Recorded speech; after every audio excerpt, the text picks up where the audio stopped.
Okay. Something about this, it's pretty big. Oh. Yeah, Yeah, these are- because you're setting this is on there, plus, No, it's again. I don't see an average in my house, so. There we are, I see us. Oh, it's pretty cool. Maybe we should. We're in, we're out, we're not, we're there. Oh, it all comes from that. Those cameras. For. Oh, no. Yeah. And whoever invented this during COVID is like sitting there somewhere drinking a very fruity drink, not thinking about With an money umbrella in it. Yeah, ever again. with an L. Oh, and then. I know, right? That's many, like, It became like when everyone had to go to like do meetings like this, these owls were like the gold standard for. Okay, we're good? We are good to go. Okay, very good. Well, welcome to the Town of Georgetown Board of Selectmen work session. It is June 9th, 2026, and it is 5:06 PM. I will do a, let's see, we don't need to do a roll call. We don't need a quorum. I know that Dwayne Gazinski will not be with us this evening. But you have in front of you the George House Float House, which is this handout.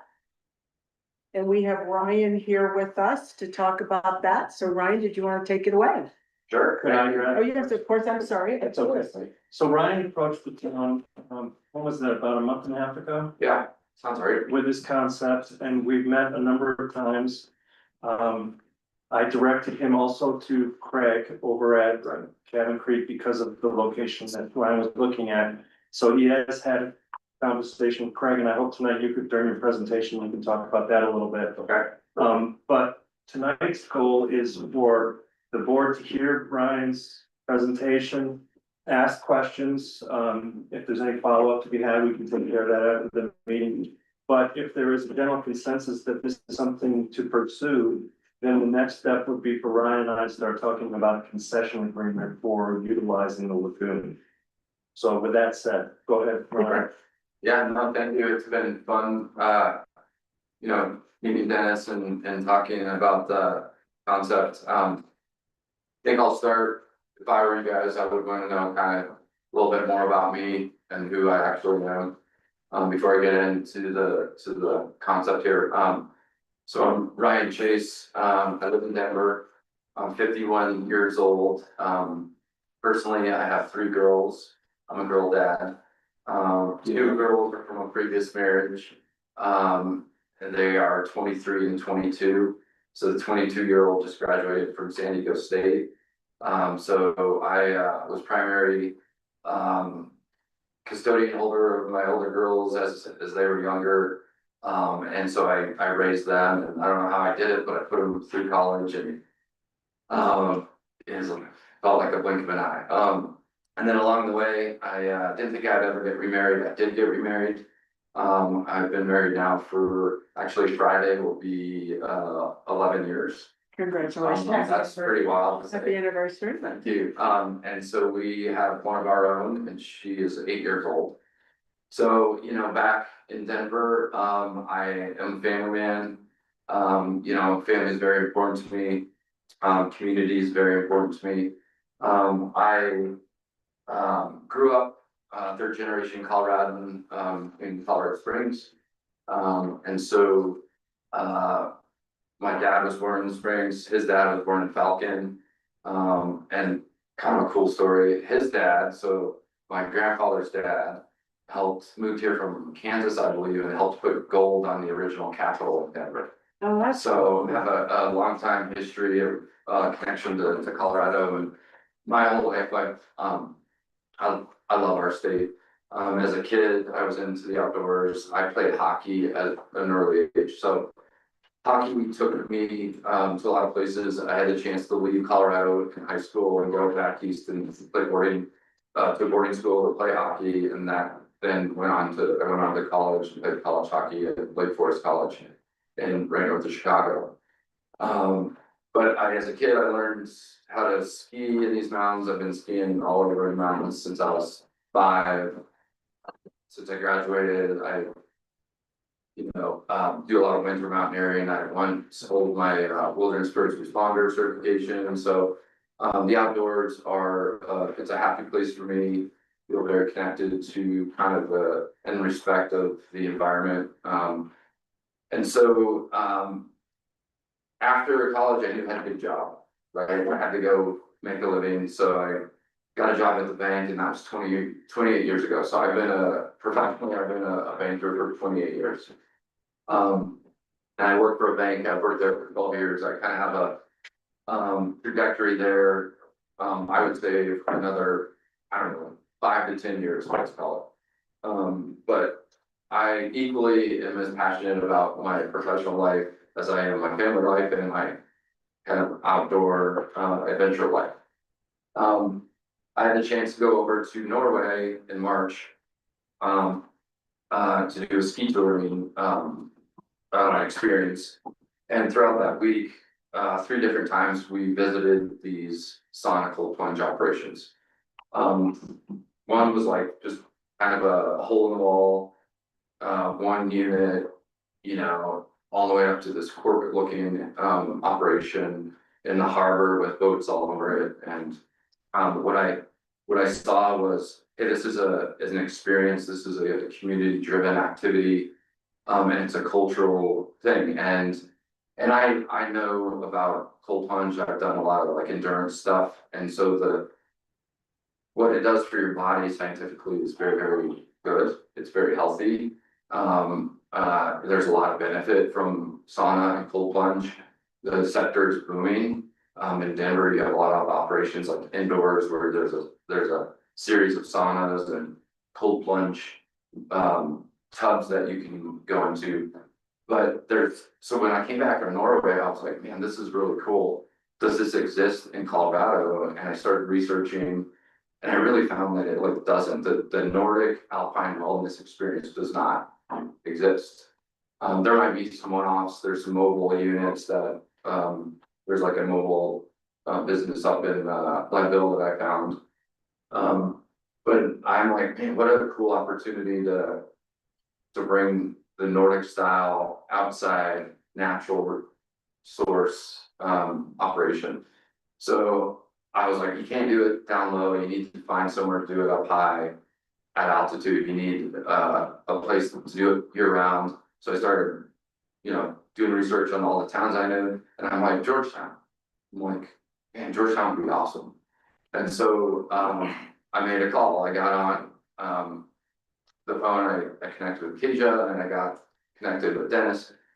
And so, and I found out that a lot of work's being done in the town where it sounds like you guys are trying to advocate for economic development, you know, businesses coming into the community, but there's also that, you know, very important thought to like not be disruptive and keep it authentic. So I feel like this is a great opportunity to kind of merge, in my mind, sort of the public-private partnership concept together within this operation.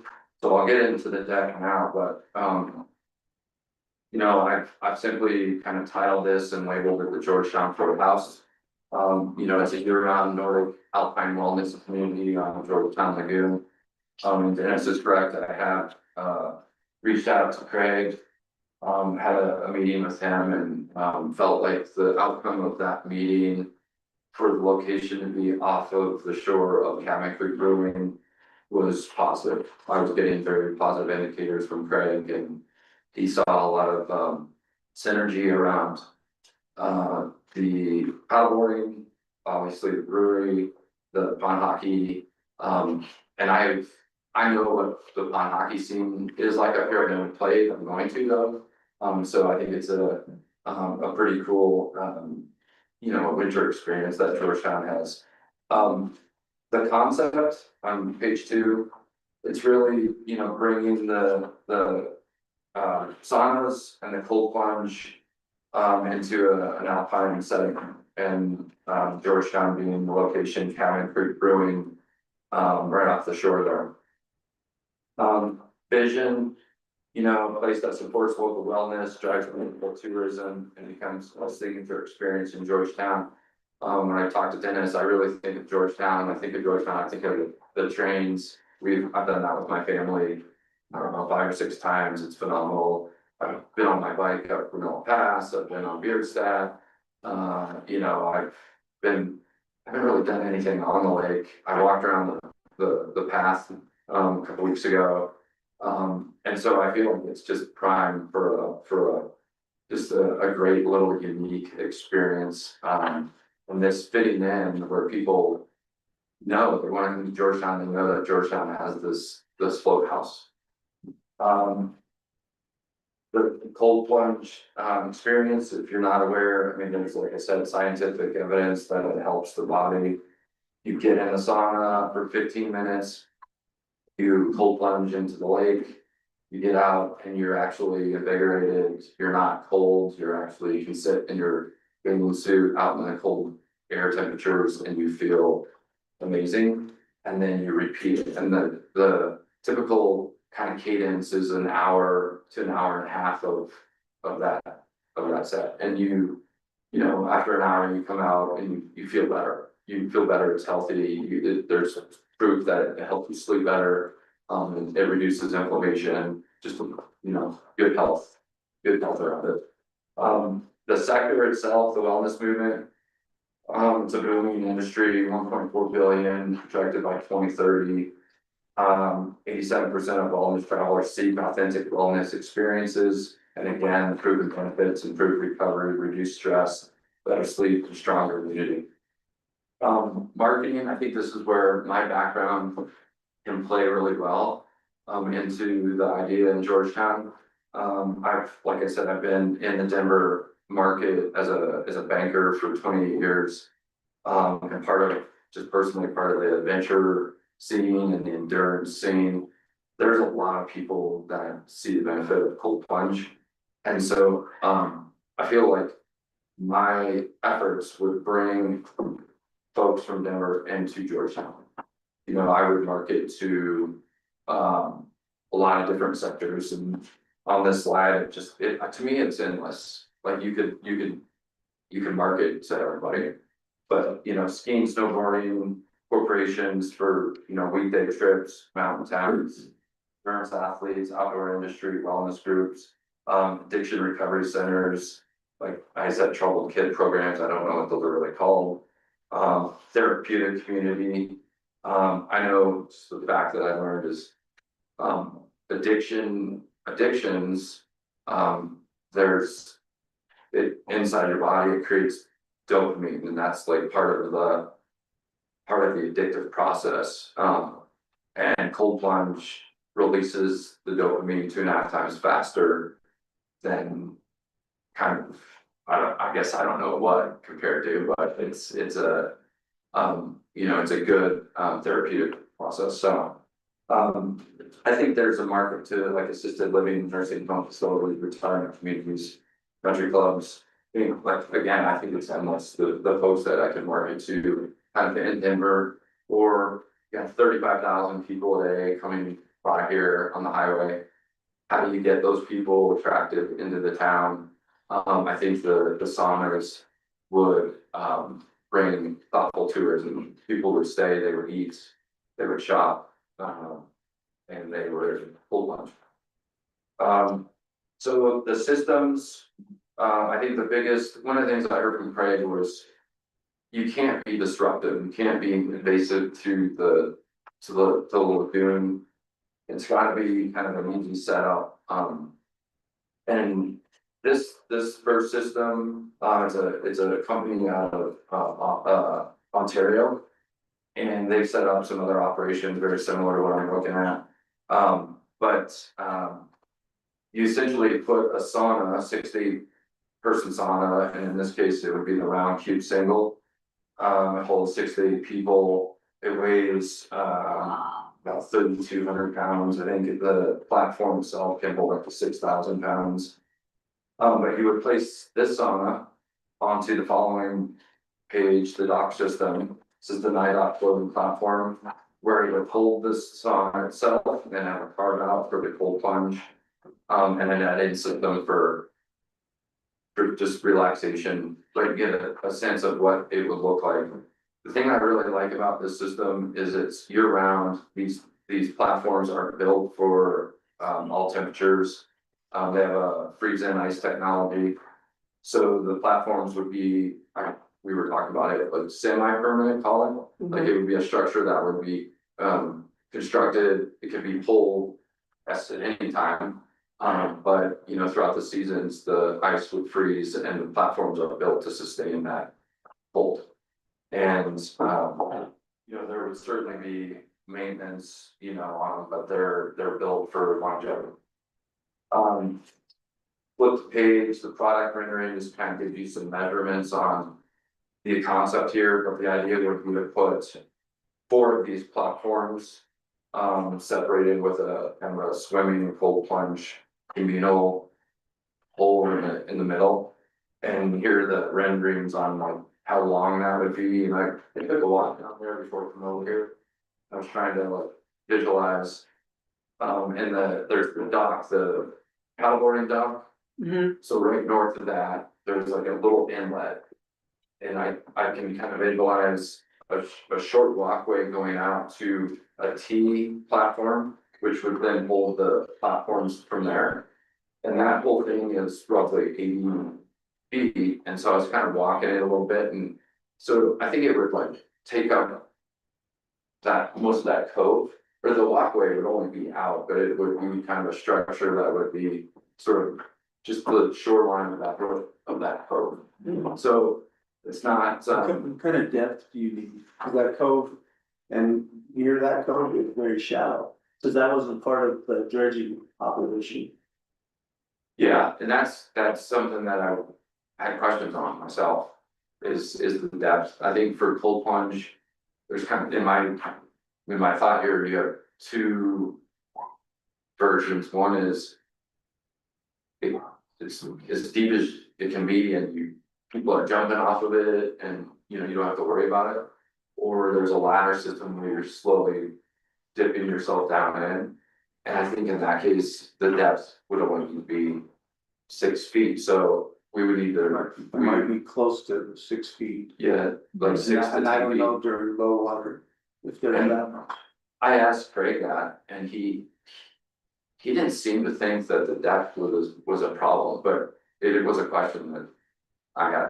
Are you really talking between the dock? North and south in this town is a little long. Yeah, north is towards Denver, right? Yeah, Yeah. so you're actually, so you're talking between the dock and And the 22nd Street where the bridge is, yeah, Correct. okay, so. So I think that rendering right up there shows the idea, right? That would be cabin. Yeah, the final look, that kind of gives an idea, correct? It doesn't have to go dock in No, there. but it's And the that's not to idea. scale, it's AI version, but that, yeah. Yeah, if that's the location, then it's closer to the road and the flow of the creek channel. Yeah, and it's deeper, I think, than the other end, right? It is. But it sure looks like it drops off, you can, like, also on the shore, you can see the shallowness, but then the water gets pretty dark. And to me, it falls off, I just don't Yeah, know. it just depends on where you locate it. If it's farther where the paddle boarders are, or on the other side of the dock, Yeah, cause where it's, the rendering doesn't put it there. Cause it would be on the other side of Cabin Creek, that's where it's pretty shallow, all the way until those townhomes, Dennis, that's where that rock, that's where they did the dredging. So a lot of this, except for the creek channel, is very shallow.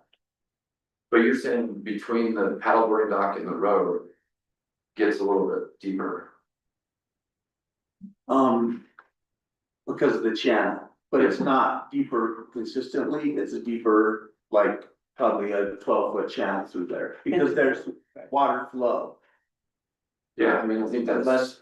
Less drop It's off a of all the ditch. sand that CDOT puts on the highway. Which could help though year round, so because we wanna maintain cold water, not just.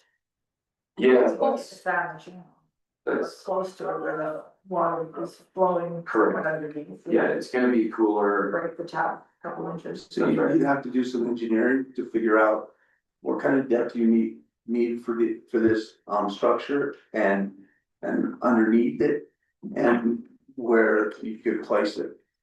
I'm not sure if it's engineering as much as, and this is we've had a couple of these conversations, Ryan and I, and granted, when we were out doing this, the weather was terrible and it was, we tried to get back in the car as quick as possible, but we came to the conclusion it just really is gonna be determined by how long the entry dock is. Right. So Right. as the entry, if you needed 6 to 10 more feet off of that area where they're doing the kayaks now to get past the ledge, then you add 5 or 6 more feet to the entry dock and push the floating sauna plunge areas decks out a little further into the lagoon. The plunge is netted, right? It's in bushes. No, the plunge is a carve out and it's not netted, Okay. so you would be submerging yourself. Is there safety concerns or something getting stuck under that? That the dock system, that the system from Ontario. It's pretty deep, and he talked about that's why they built it that way, to mitigate, that risk, but. You could say there's a risk, yeah. Could you net it if all of a sudden we got pushback, you got pushback from fire authority, EMS? Yeah, so could it be netted or could there be a ledge? Yeah, those systems have the ability to put that net system on the carve out. Yeah, cause there was like one of Yeah. those pictures, showed some kind of. Exactly. Yeah, I could see and that being- I thought here too is, you don't have to get that carve out. But, if you look at the rendering, the swimming hole In the between, middle of the. yeah, like maybe it's just one communal Right, place for everybody, but I guess the point is, at some point you gotta create a cold one of some kind. Mhm. But the platforms can be done without the carve out. our water never gets warm up here, you realize that? I know, that's why it's so. That's why he wants to be here. That's why, So ideally, what depth would you like your cold plunge? I mean, we found that there's like a 6 to 10 foot depth at some point where people never would feel Would be safe to comfortable. jump off of it. Okay, And not get hurt, that would be ideal, but like, yeah, if it's, I'm 6 feet or I'm 5'11". That wasn't really that's okay. aggressive. You can- 6'1", But yeah, like like this deep. You'd like it to be where someone at least is. But it could be a cold Yeah. 4 feet too, Well, right? I'm just curious, Sure. Did I you don't know, does our water department have any idea of what the depth is out there? Don't we have a big Yeah, stick? we can figure You it can out. easily go out and do some measuring. But Yeah, dry you suit on it. Well, did you wanna finish your? Yeah, I would, I'd I'd like like to to. get through Um, this. This, I just real quick, I inserted this is another system that can be used, it's not the company out of Ontario, this is a company out of Finland. This is much more expensive, but they have this concept built out, and she's like, the owner of this company is like dying for me to use them, but I mean, who knows, right? The final look, we looked at it here, I highlighted the installation and the dock system saunas would be low impact to the lagoon. Dock systems and saunas would be built out on the shore prior to placing on the lagoon. Build time would be roughly 1 week and a couple days to secure the platforms to the lagoon. So it's pretty non-invasive, it's not like cranes need to come in and bust up the shore, it's not like that. Why Georgetown? The setting is amazing, 4 seasons, if this be year round, it's a welcoming community, central and accessible. Yeah, you were touching on this, Mary, why Georgetown, air temperatures and water temperatures are ideal. Right, we're entering June, July, August. The water temperatures here still stay very cold, it still gives you the benefit. And it doesn't become a seasonal operation, it's a year round operation. Collaborating with the scene with paddleboarding and the kayak. The business model at a high level that I would look to roll out would be, selling memberships, day passes, private rentals, programming, merchandise partnerships. I think there's some creative opportunity for the operation itself to derive revenue. This is probably the most important piece that I would probably feel like you guys feel that was important, and honestly. That I would feel it's important too is the public-private partnership mindset. High level, if the operation is succeeding, the town is gonna succeed, it will derive income off of the operation. and vice versa, if the town is succeeding, I'm succeeding. So we're really collaborating together, there's benefits to Georgetown, I'm not gonna go through all these, but. You know, it's tourism, it's visitation, it's trying to create more activity during the shoulder season. You know, it's branding, it's kind of putting that unique stamp on Georgetown. Benefits to the operation. You know, just working with you guys to allow such a cool operation to exist, right? I need your help and all the approvals and, we need to work together, so. And then there's the community benefit. The last page is kind of this is just a general timeline. My gut tells me that this would probably be pretty hard to meet. It probably takes longer. But who knows, maybe not. But this would be kind of the things that would need to happen sort of on my side, your side, for this thing to be built. So that's kind of all I had. Yeah, taking questions. I have a couple questions. Yeah. First off, thank you so much. That was a really great presentation and I think the vision is phenomenal. So in the rendering, I don't know if you wanna go back to that. So where do people like get dressed? Like what does Yeah. it, so you kind of went through like what they do into the sauna Yeah. and that experience, like what's like the full experience look like? Where are they checked in? Like, Yeah, so that, like, my original thought around that was. Kind of owning that and taking it all on, and originally I was thinking on the lake, not the lagoon. Okay. But I think it makes more sense on the lagoon and it's really attractive off the shore from Cabin Creek. In my discussions with Craig, where I thought it was good, is there could be, we could use Cabin Creek and some function for dressing room and changing. And also, you know, electricity, these are electric saunas, so there need to be a tie-in. I think it's easier to tie in. So maybe the existing unit where Cabin Creek is, but yeah, he talked about being open, and that'd be a conversation that would need to be had. He mentioned the paddleboarding company where they put wetsuits on, I think, right? And so they're also changing, and so maybe at some point working all together to create a changing room experience of some kind. But I think to Craig, it's a way to get branding for Cabin Creek, more, you know, patrons into the brewery. And it kind of, you know, we're kind of playing off of each other. So. I'm sorry. I was just trying to mention, to remind you also that the town owns property between where the kayak rental is now and that first condo. We were donated that property, which is slated to be kind of a parking and open area where we could locate a small little check-in house or, some locker room yeah, type of something like situation. that. We wanted to grow the footprint. That's on the other side of the dock though, right? Yeah. Is this not big enough to change in, or what's the inside of this? Yeah, you would wanna, the idea is to be robed up, right? So you come in street clothes, check in, change into a robe and a hat and flippers, and shuffle your way out onto the dock into the saunas and derobe and be there. You would That's what the come- inside looks like, so it's literally a sauna. Yeah, they're. Yeah. Yep. Okay.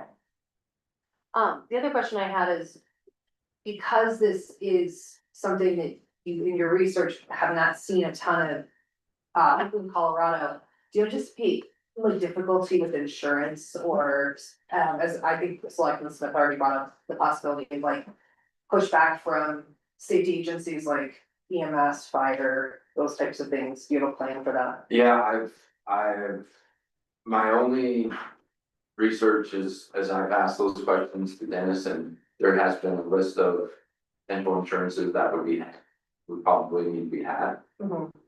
And so, absolutely that configures into the whole business modeling, right? And I yet don't fully know exactly, you know, what will be needed. But I've kind of done my financial projections very super conservative and like, I need everything kind of thing.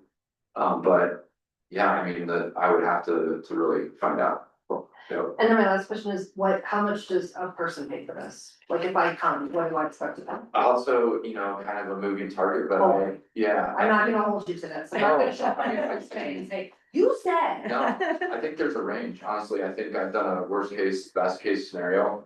Kind of in the worst case, it's a smaller entry fee. And I think that probably equates to about a $40 per session. All the way up to potentially, you know, $65 per session, and then you get into. Memberships, you know, like you could do 3 packs, 5 packs, 10 packs, monthlies, annuals. And so, the operation up in Ontario that I was really dug into, you know, they're getting $65 for 60 minutes. CAP, What's that? it's like Canadian, so like, what does that translate to? Yeah. So. Is that like what, I don't know. Yeah, It's not like refrigerators, yeah. Like $50, right? Yeah, Cool. so there's a range, but I think to be honest with you, I think it would be a, trial by error. Totally. You know, like, what can we get? The reason I ask is, I think, because again, I think it's such a cool idea and I love the thought of it. I just was more interested that you were pricing it in a reasonable way. Yeah. And I think that this is, I think that's reasonable for I'm- the service. to me, I think that's what people pay. So I visualized all the 35,000 people with skiers, you know, on the highway. Who are just spend $500 Yeah, for a lift ticket if they. yeah, like there's probably gonna be a pretty high volume of people trying to get off the highway to get in and do the experience. So their day pass revenue, but then maybe once you experience it, you know, twice, 3 times, you're like, man, I'm gonna be doing this more, so I'm gonna buy a 3 pack, 5 pack, a monthly fee. And you can recruit, for the operation, you can create reoccurring revenue, through those memberships. So that was all my questions. Yeah. Thank you very much. I have a couple of questions, like, whoever's running it, are they lifeguard certified? Mhm. 'Cause I think your fire department, EMS will wanna know about that, because this is basically a floating water activity. Mhm. And, I take kids on different activities, and I can only do that in the water when they are lifeguards. Yeah. And then, I don't know what kind of environmental impacts this provides, cause this, next to Cabin Creek, is a party barge. That's basically what it's gonna be. Think of folks even coming back, they're not gonna think all health benefits and all that stuff, it's gonna be. They're gonna be drinking their health benefits while they're. Yes, But I also. and think that's something that's too. really what it is, and I don't see it creating a lot more impact on our downtown.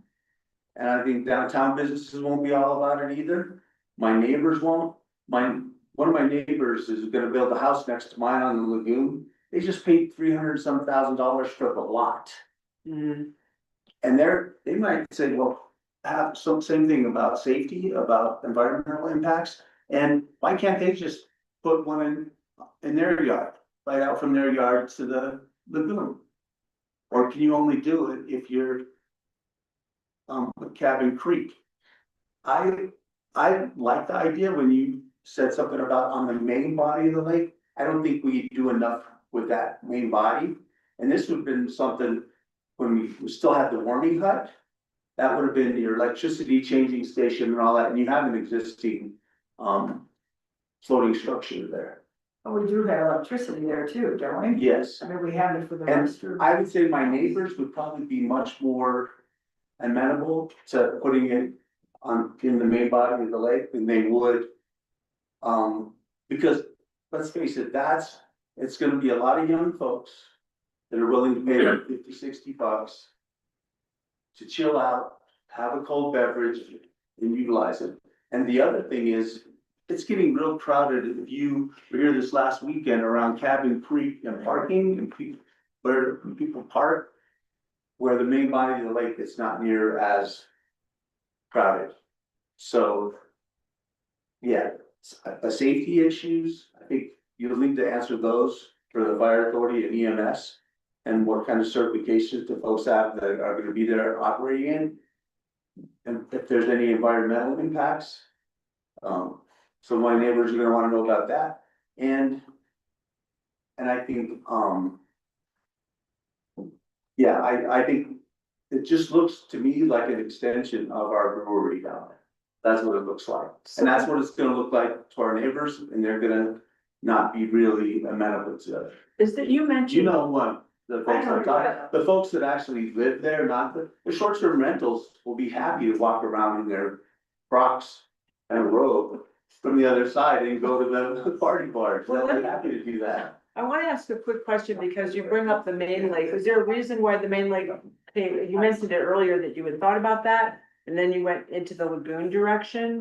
Yeah, I mean, I wanna address. Yes, of Alex, course. your Yeah. questions. And, I do think it would be necessary to, in my budgeting, you have hiring of people, right? Mhm. I'm not gonna be able to be up here all the time. I mean, I certainly would be engaged as, but I would have to hire part-time people to check in and run the operation. I think those people absolutely, I think those safety certifications are a It must. may help your insurance Yeah, so I'm in with the you on, town.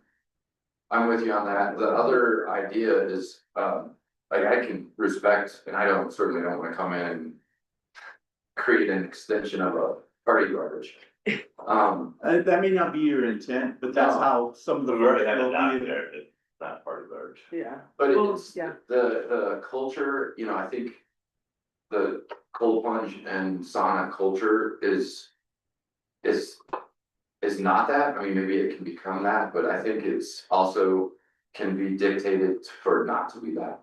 It's more of a zen, quiet, calm music experience, so, I don't know if that addresses that concern, but I think your concern is legit.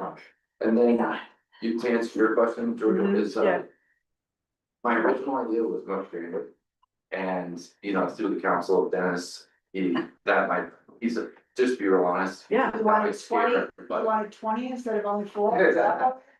That's- I had other stuff going on, you know, like programming and different structures, and it became more of like a commercial, proposition on that corner, of the lake, the one where that Across the little street. inlet Okay. water hole is. Yeah. And that, this is a different usage, and I saw that very quickly, so, that's kind of why then I retreated to the lagoon. And then and then the conversation with Craig was positive, and it seemed like,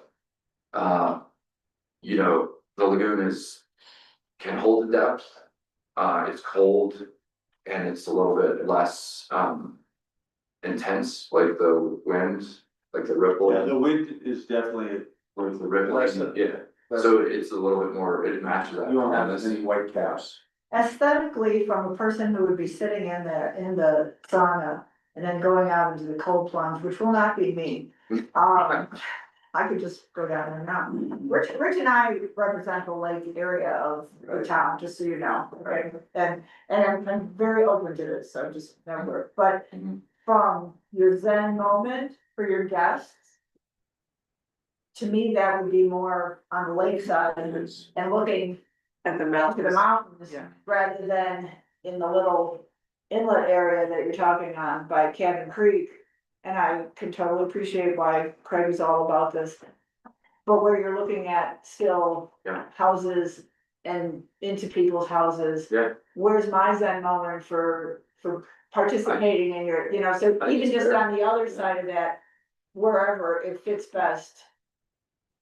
I would think that might be more desirable. I would also like you to consider, as this moves forward and you continue to investigate your efforts. Mhm. Recently in Idaho Springs, you know, they opened up the gondola, Yeah, and it's my understanding that Idaho Springs residents have access for free. Correct. Georgetown is not a very big town. To help with the community, I mean, in that sense, just for positive feedback to you. I think if that was one of the things, you know, obviously, if there's an opening, you know, however you arrange it, that's, you know, but I would consider that. I thought about it, That's a- I think that's part of the, public-private That's kind of partnership, the south. is incentives to locals, like really give them, this is part of the community. And then I also thought about the money that would be, derived from the operation that goes to the town, whatever that is, to be able to be proud and say, like, I just had an example, like, what if you took that revenue and you paid for the stocking of the fish?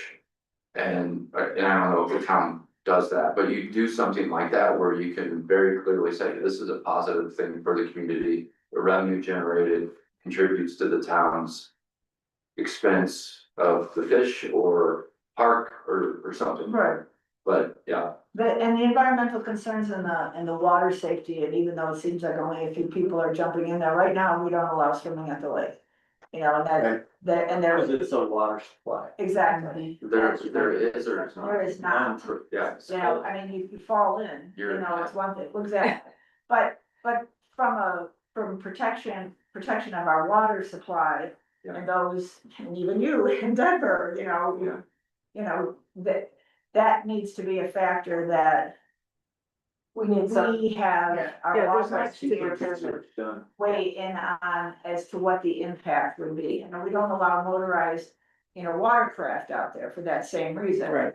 And so, however that all ties in, those are just suggestions that if you haven't already started to explore that, No, I've explored them, Continue and to I do guess where I fall there is, I'm more kind of leaning towards the town to work together to address those. Cause I think they're legit concerns, and I guess I don't know what is acceptable and what is not acceptable. And so, the last thing I wanna do is like be disruptive or have it be some hazard, or like, it's just not worth doing. You know, if that's the case, but I feel like it could probably be done right way in partnership together, and, you know, everybody kind of wins from but we can definitely supply cold water. it. Yeah, no, I mean, the temperatures are excellent. and I have a question for you guys. I mean, so, okay, well, first, how many people can fit in one of these songs at a time? 6 to 8 6 to 8? in one cube, and, you know, in this proposition is. So we're looking at just for logistics, I mean, Cabin Creek right now on weekends is packed.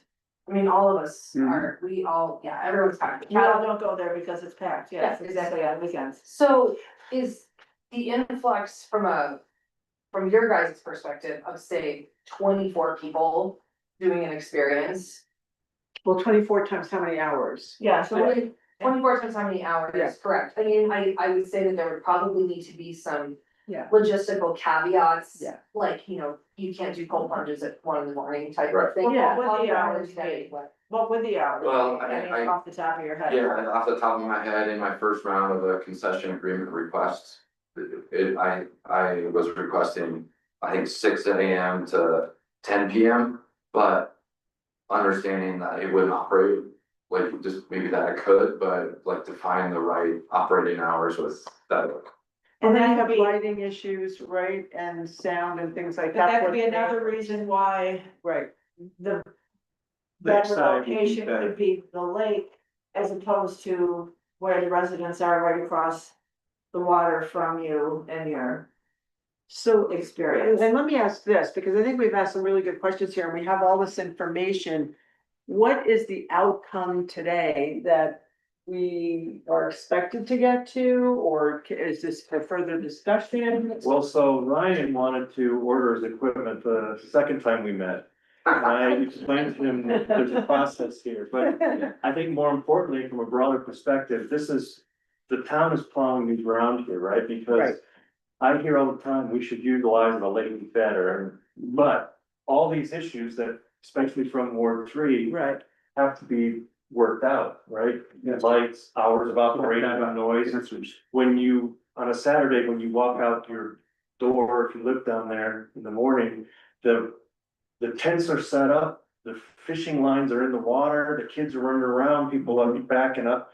It's chaotic at times down there on the lake. So this is something that I think it is important to go over what Ryan's proposal is, but I think it's firstly more important to understand what the town's mission or philosophy is gonna be on using the lake. Right. And if we get to a point where we wanna monetize the use of the lake for a positive recreational experience down there, then we're talking about Ryan's details. And while this group is thinking about that and talking about that, Ryan now has a lot of input and he can go away.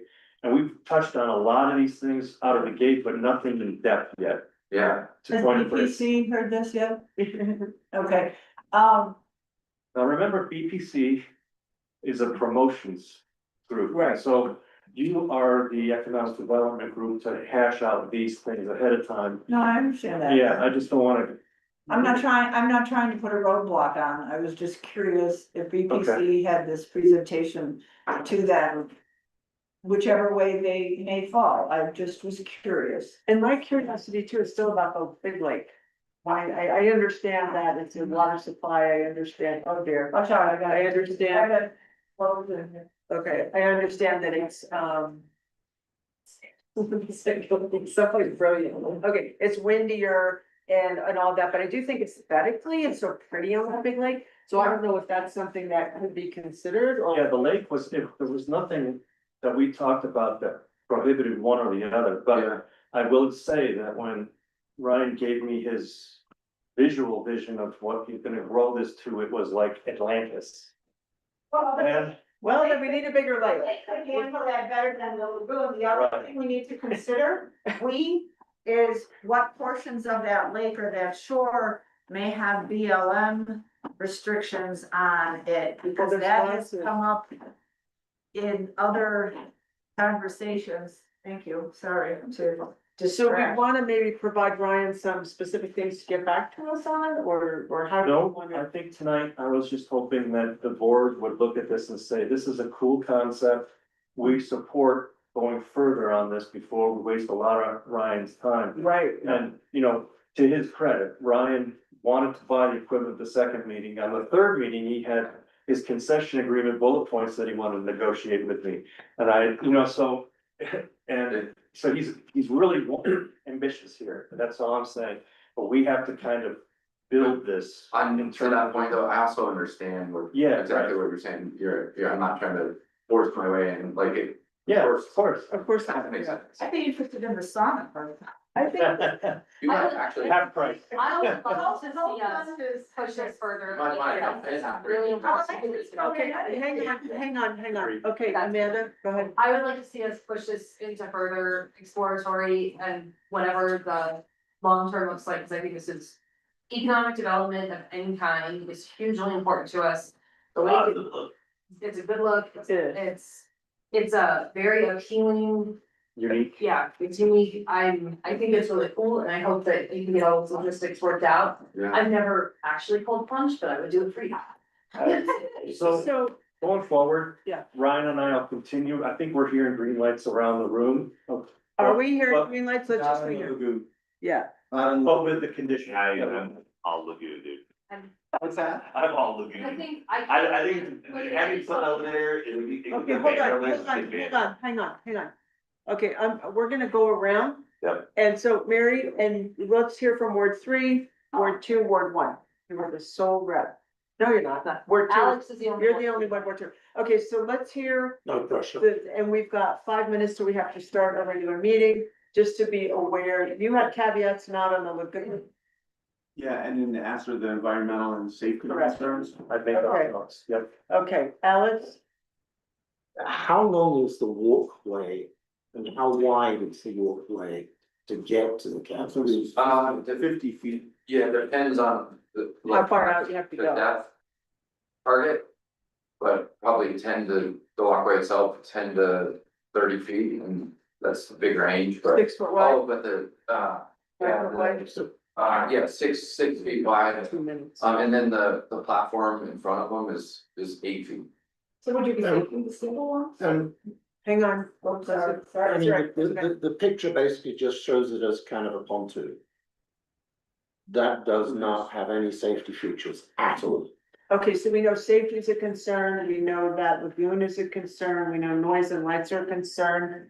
Mike? I'm I sorry. mean, I think all of those will have to be figured out, but I mean. Yeah. Yeah, some of those we can put in place as a city, but a lot of it's gonna be actual logistically determined by, the powers to be. All the details. Yeah, I mean, it's like, you had noise, like ordinance and whatnot, I follow our noise ordinance, I don't know if you have to set a special one, or special cause on it. They have a brewery there on the lake, on Blue side already. If you like fishing with boxes. It's been, that's a good problem. People driving Jeeps, So We you, have Jeeps on it in the winter time. right, which would be a problem if it's on the lakeside. Not. not necessarily. Second Street, it wouldn't be. Okay, so we have safety, We have that and electricity is by the, Closer south. I've made, so we have I've safety, made all these notes, so I have all these things with Ryan and I, in the interest of time this evening, Ryan and I can get together, work on this some more and come back to it another work session. But not letting this linger for a long period, we're gonna come back and keep. are you good with that? I like it being close to the hotel too. It just kind of ties together. I think logistically. But everybody's good with moving forward, getting the data that Dennis mentioned. Right. Right, For this are we project. Okay. All right, well, thank you, Ryan, thank you so much for your time. It was an absolute pleasure to meet you. It's a great idea. and we look forward to hearing from you further on that. Yes, thank you. Yeah, enjoy your Thank you so evening. much for coming in. Take care. Thank you, Ryan. Thank you, Ryan. Thanks for coming in. Okay, the work session Yes, is, I think I. Dennis, I don't think one of those- the work session, No, probably not. the work session's adjourning. It is 5:55. We have one other thing on the agenda. Yes. Right, but we're, it's a work Thanks. session. And so I talked to a couple of you and there was absolutely no interest in changing the. So if it's okay with you, can I shelve this until the board directs me to bring it back up to talk about it? Yes, Okay, yeah, thank you. thank you. Yeah, I got through the meeting quick there. In the next couple minutes, can we get copies of the additional documents that were not provided in the original packet? I just wanted to get my water bottle. Okay, yeah, no worries. We have 5 minutes. Thank you. Work session's adjourned at 5:56. Thank So it's you. the same action item, just instead of a motion, it'll be a resolution. If Jerry's gonna. There were some key reports and Thank you. this was there. He's passing those out. Right? Thank you. Yeah. What? I have to wait? Yes. Yeah. It's all been a surprise. We- And We did you don't have have the anything. payables and the other things? They're just, Um, might be just, Just just, no, it's updates yet. We'll keep you all updated. This is ordinance number 3, Uh-huh. from the last meeting that we approved the building code one. Harry worked on updating it and I just got it, the other day, so I just thought I'd go hard copy. And then I have that. I have it. And I have it, and I'm gonna, I'm sorry, can I put this? Yeah, just add that to it. oh, we still have to. Sorry. Are we gonna get a high rate bill? Oh, first attorney job, but this one. No. Jerry, can I tell you about the attorney that visited me from Chicago? So he was an attorney and he told me an attorney joke. Do you want to hear it? You know, I never. Here you go. That's always a key question. He said Chicago's so full, the attorneys have their hands in their own pockets. Good one. I thought this good day the first time, she thought a standing journal doesn't happen until like after me. So it's just a good day. So he was making it about. So that makes it okay. Yeah. According to him. Well, thank you for that. Yeah, it goes. Yeah, Illinois, Chicago. Chicago, yeah, that makes me feel all better. So. All right. Jerry, you know, we rely on you and we appreciate you so much. Go to Miami, you want to spend the week in one place. That's just means, that's not from your neighbors. Or he just- That's the right environment. We need to detail. Well, it's a piece of you. Okay. Yeah, we don't need an agenda on this resolution, it's just, that's a formal action, I'm saying. And I'm just doing the resolution, not this one. Right.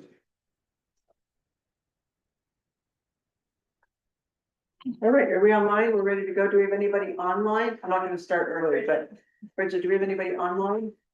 Not. Okay, very good. I'll just wait till 6 o'clock. Yeah, that's happy. Anyway, you're done. I'm afraid.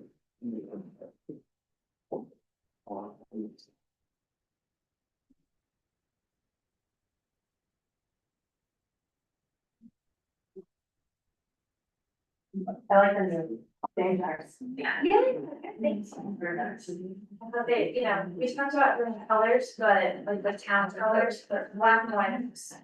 Classic. So the first thing is I could say is. Enjoy them. We like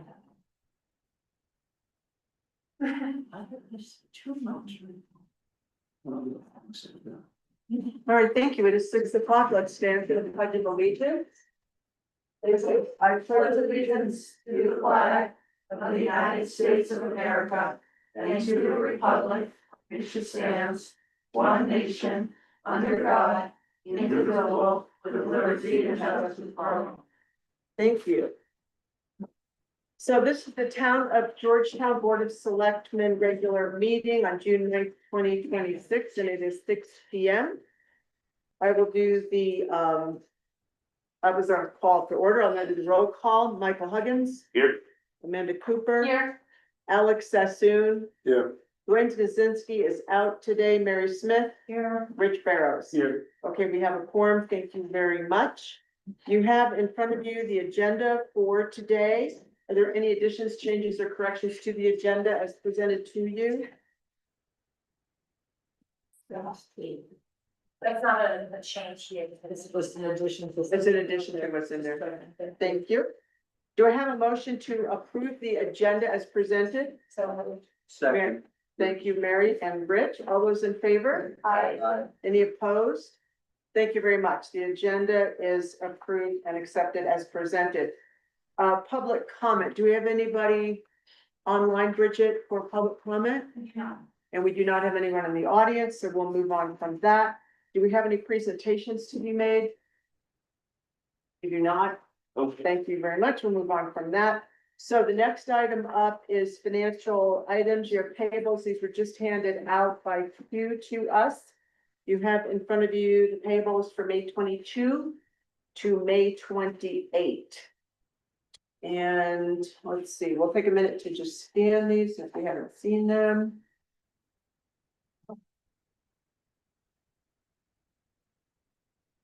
So the water system amount of 22,000 that was paid for those are the new meters, right? That's the, this amount here.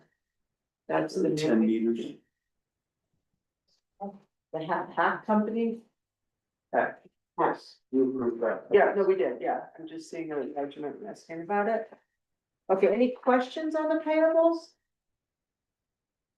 Anything that's caught anybody's eye? We can always ask questions later. Thank you very much. We were also.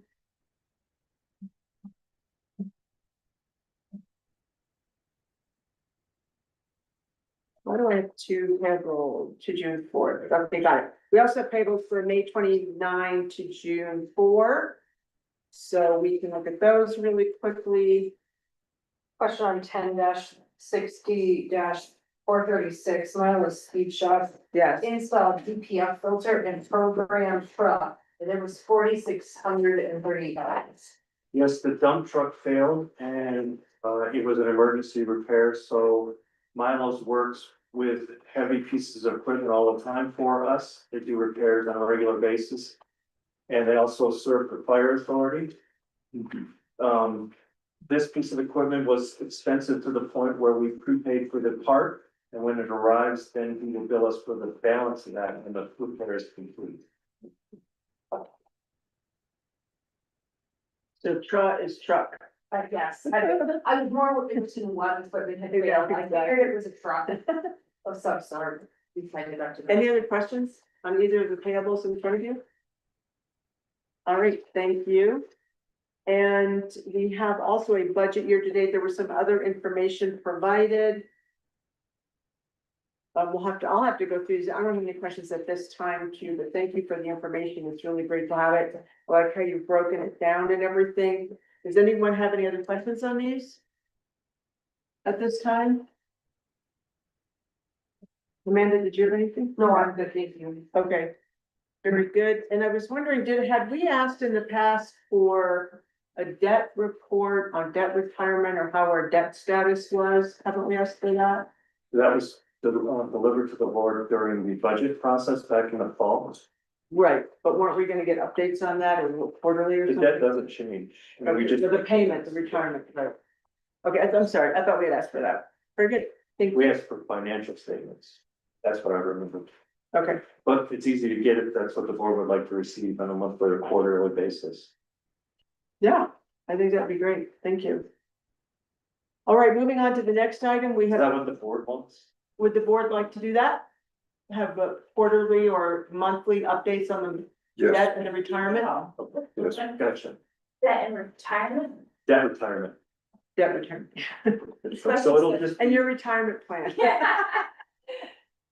Especially since sometimes in the past, the surplus from our water utility budget has been applied to that specific debt, and so it's for us to be able Keep to- going and understand where it's at when we come to that point, instead of having to re-educate everybody from scratch. Got it? Right, very I good. would recommend quarterly. Yeah, Quarterly, okay. Sorry, I wasn't, I just didn't hear from everybody Oh, else. sure, Dennis. Trying to keep it all she speaks before. for us all. That's right, I speak for everyone. Now I'm scared. We haven't been up until now. It's all good. So next item up is minutes of, any other questions on that? Okay, minutes approval from May 26th. 2026, they're in your packet. I know that Bridget has received my edits and also Mary's. I'm assuming you've gotten those in there. Provided the most updated copy, Yeah, at everyone's seat. All right, thank you very much. Any comments or questions on the minutes? Any other corrections?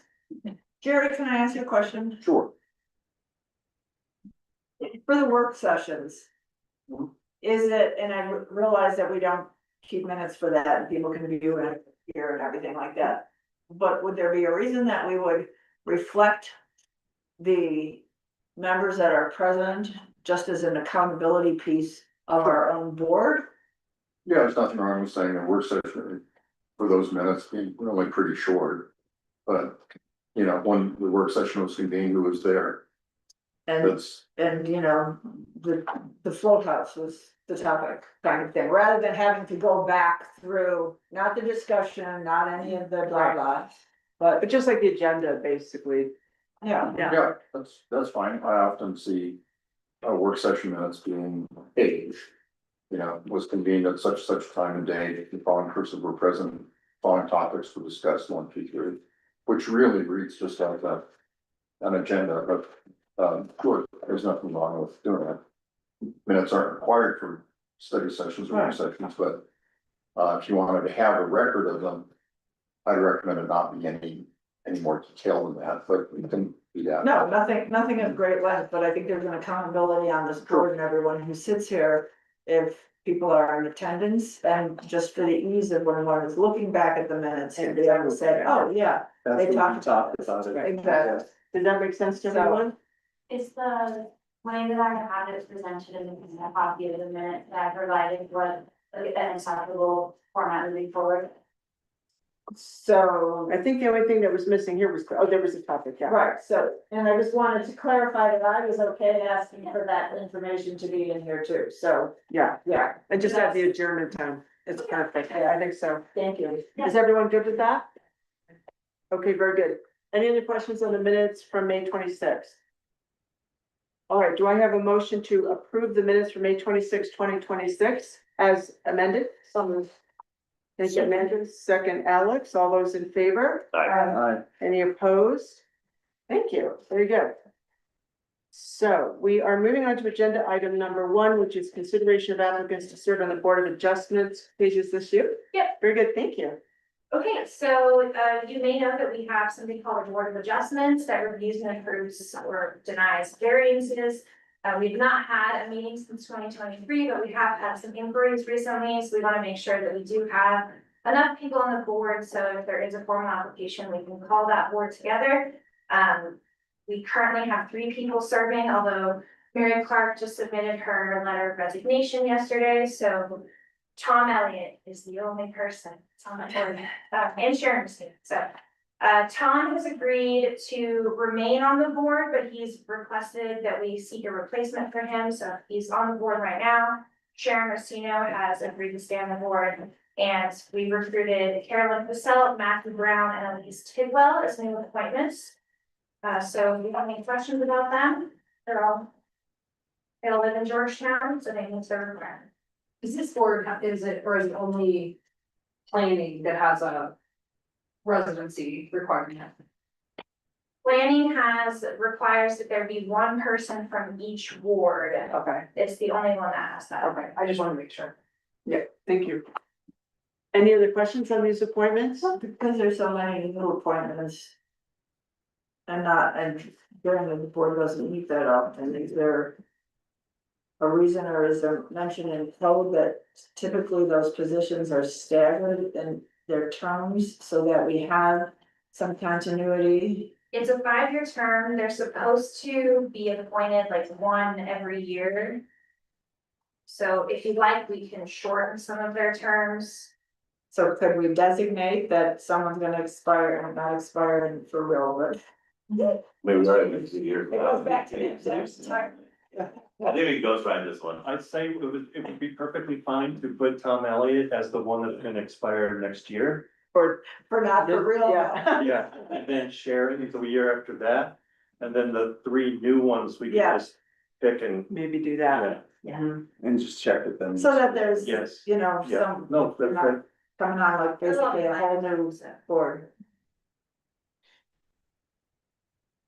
What was it that Mary said that she, after 34 years being on this board, she was retired? Yeah, there's 30 over 30 years, so, Term limits. yeah. Well, you know, they don't meet very often. I know, it's crazy. Something to note is you cannot serve on the Board of Adjustments and the Board of Selectmen or the Design Review Commission or the Planning Commissions. They are mutually exclusive. Thank you. No dual volunteerism. Any questions or comments on this? Are we ready for the motion? All right, we are ready for the motion. It's in the packet. I move to approve Tom Elliott, Sharon Racino, Matthew Brown, Carolyn Passell, and Elise Tidwell to the board of adjustments. Second, So. thank you, Alex. All those in favor? Aye. Any opposed? Thank you. Well, welcome. We have a new appointments there. Volunteering. Yes, Someone's going to share Maybe with them next- the actual terms then, so that. And we'll double check that the way we lay it out is okay with everybody. Great. Welcome to another 34 years. Right. All right, agenda item number 2 is consideration of a contract amendment to provide IT support for the Georgetown Water and Sewer. Who is speaking this? Tasia, thank you. Yes, so I believe I mentioned at the last meeting that we were talking to Axiom about adding the water and sewer departments to our contract with them, as facilities that they service. Axiom provides IT supports that we pay like a monthly fee for, and then they address things as they come up. We do pay Axiom for like new equipment and things like that, but otherwise the service covers all of it, so. This additional service would be another $1,100 a month to cover the water and sewer facilities. When they did an evaluation in mid-2025, there was a pretty big gap with some of the securities that we felt urgently about, but with the passing of Ryan and that project got delayed a little bit, so we're back on it now, and they've presented this contract amendment to us. The way that Mountain Peaks works, who's currently services our IT over there, is they've been charging us per call, so it's hard to say how much they cost. I can go back and run through the budget, but I expect that as Axiom takes things over, they just will go away, but it might take a little while to transition things over, so. It's a little hard to say the direct budget impact there, but they're totally different service models because Axiom is a monthly fixed fee And Mountain Peaks is like, they come up and charge us for whatever service they do, so. And we're unhappy with Mountain Parks, Mountain Peaks. Mountain Peaks. Well, I wouldn't say that we're unhappy, but there is a huge gap in what's provided, so. When you talk about water and sewer services, they're probably the most at-risk operation for hacking or any kind of damage that could be done. And Mountain Peak was just reacting to, do we need to make sure that there's a problem with the SCADA system? Not that security element. Okay, And so now Axiom, who already does all of the security for the rest of our networks, is going to add the water and sewer network to their task list. And it's a 24/7 coverage that would take care of all the security needs too. so broader It's coverage as you better start. coverage, yeah. Right. Mountain Peaks kind of relies on our staff to know what needs to be done, which isn't necessarily the best way. We want an expert advising us on the security measures we should be taking, so.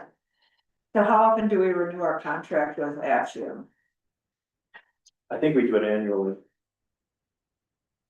So I would assume that we're in midterm with this, and so it makes sense. However, I would like to see that we put this out to bid in the future when we're up for an Axiom renewal. I'm not saying that Axiom may not be the ones that receive it, Sure. as opposed to, Yep. This one is June to June, just so you know, so. so can they modify this so that this contract expires when the services for the rest of the town? Yeah, I understand what So you're that- saying, and yes. Just so we can coordinate. Yes, so when we come to you with the master contract from Axiom that we have now in place to do all of the town hall work. When we go to renew that, we will go test the market for other providers and their costs. And we will try to parallel this new service so that they're all being renewed at the same time. So can we change the terms of this contract so that it is in the same time frame as our existing one for other services, so that we don't have that overlap? We can terminate the contract when we want to. We could tell Axiom we don't like what they're doing right now, and we could kick them out and go with somebody else. So we could do that. We can do that at any time with this new add-on, and we want to do that when we renew Axiom's master contract Or someone else? or someone else. Yeah. Yes. Didn't Axiom have a security breach a few months ago? Was it that, I think it And was if so, what assurances have I we? think it's kind of unsolved, Unsolved. yes. Yeah, that's That wasn't actually. That wasn't it. No, Axiom had an internal security breach in February of this year, okay, and I think we definitely need some assurances about what. We'll look into that, but I think you're thinking of a different Axiom. You might be thinking of Axon. There was another, I saw, did you see it in like the Sunriser or a news publication? I can't remember exactly, but Amanda, Google it. I'm on it, I'm already on I it, know, Amanda, I'm already on it. Let's put it to rest or not. Spelling. Does staff need to come back to us at a future time and report back to us, or is it a different company? We can easily report. back. Truthfully though, I think even like the best companies in the world are struggling with security breaches right now. And I definitely think we do need some assurances, but I think that hackers are increasingly sophisticated. so, Right now, we don't have a good system with what's in Yeah, place. there's nothing, That's so. correct. We have a good system for the town hall network. We don't have, right, That's what, that's the. that's what's at risk right now today. But to Alex's question, we will definitely check into the Axiom breach or the alleged breach, and we'll report back to you, okay? So I'm seeing a company called Axiom Exchange. Was the February 2026 from a blockchain. Basically, it was a hacker who was trying to prove he could hack. It was more of a, Is that the same it company? was a Zach Yeah. XBT exposed a massive internal security breach and insider trading rate. So I don't think that, It's Axion with an N. Okay, so And they are, I think they're a cryptocurrency company. yeah. okay. okay, so we're okay there, very good, thank you, Alice. Any other questions or comments on this? There's a motion in your packet, Go ahead and do that. thank you. I move to approve the contract amendment with Axiom to provide IT services to the water and sewer departments. Second, I'll second. thank you, Mike. All those in favor? Aye. Any opposed? Thank you, very good. Thank you, Keisha. Item number 3 is a review of the Denver Dr. Cog Housing Needs Assessment. Who's taking that? Keisha. You're You're on today, yay. Okay, so as you're aware, Prop 123 requires certain procedural things for the town to do to remain eligible for certain grant applications. This is a very simple one. We actually have Sheila Lynch online with Dr. Cog, so if we could promote her, she can answer questions for you. But you guys don't actually have to do anything at all with this. It just has to be on the agenda and be available for you to review. And now we've met our requirement. So if you have any questions about the data that's in here, you're welcome to ask those at this time or provide any questions. The resolution does have to be adopted, right? The resolutions for the next agenda item. Oh, sorry. All right, thank you very much. So we don't need to do anything. It's informational. We have it. If you have questions later, very dense information. It's good. Very good. Yeah, thank you very much. And there is just so you're aware, there's a tool on the Dr. Cog website. Yeah. You can kind of look up Clear Creek County specifically. And it is, it's data that is using patterns to figure out the numbers we need for Clear Creek County. It's not that they came to Clear Creek County and did research, if that makes sense. But it's still useful for when we're talking about next steps. So. Thank you. Does anyone have any questions for Sheila? Any questions for Sheila who's online? Sheila, hello. Nice to see you. You wanna make a broad statement since you've taken the time to join us and. Well, good tell us evening. what wonderful this is? Good evening, ahead. everyone, council members. I am glad to be here, glad to answer any questions. I will say that, Dr. Cog, about 4 years ago, the board directed staff to start looking into how best to address housing across our region from a regional approach. So we started with a housing needs assessment. We are now in the midst of developing a housing strategy, and those in the housing strategy are regionally scaled strategies to support local governments in addressing housing need.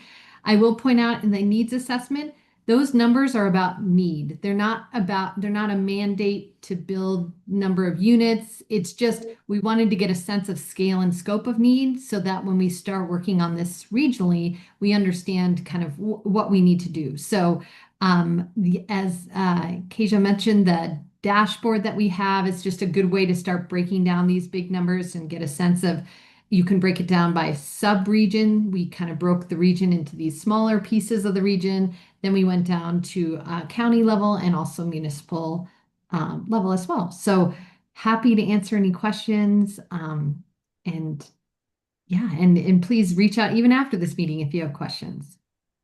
Well, thank you, Sheila. Appreciate that. Any questions right now for Sheila? No, well, thank you, Sheila. We really appreciate your time. Thanks for being online. Have a good Keisha, evening. thank you. Thank you very much. Any questions for Keisha on this? At this time, we can always ask more questions and get into depth if we do. Thank you. All right, item number 4, last item on this agenda is consideration of a local planning grant, and there was something passed out to you, this resolution number 10, that's part of this action item, and Keisha, take it away. Yes, so if you recall, in December of 2025, we passed a resolution adopting fast track for affordable housing applications. We've already had that in place, but it's just confirming that we were committing to that. That made us eligible for a $50,000 local planning capacity grant, at which time now's the point where we apply for that basically. So it's guaranteed, but I do need a motion from you. I would like to use it for the comprehensive plan review that we have scheduled for this year. So that's pretty much it. Originally I had it as a motion in the packet, but Yola did request that we do a resolution, and so I've provided that for you, so. And I reviewed that resolution, the format's just fine. There was like one blank filling in for the town, and then a little bit of formatting, but it reads well, and then proper motion when you're ready would be to adopt resolution number 10. Okay, any questions for Keisha on this? Would someone like to make the motion? I move to direct staff to apply for the DOLA LPC grant to be used for the comprehensive plan update. And And resolution number and 10. you adding, to that and in connection. In with connection that, with the- approval of. with the- Approval of resolution 10. Great. Do I have a second? Second. Thank you, Amanda. All those in favor? I, Any opposed? Great, thank you. And thank you, Kasia, as always, for your work. So our reports, from a police judge perspective, I was at the mayors and commissioners meeting this morning. The Board of County Commissioners is gonna have a town hall on June 29 here in town at 6 p.m. It's on social, so you've probably seen it. This is just gonna be one of their 3 that they do across the county, so if you want, you can go to any of them, or this one that's in Georgetown. What They day did- of the week is that? June 29. I don't know what day of the week it's it is. a Monday. It's a Monday.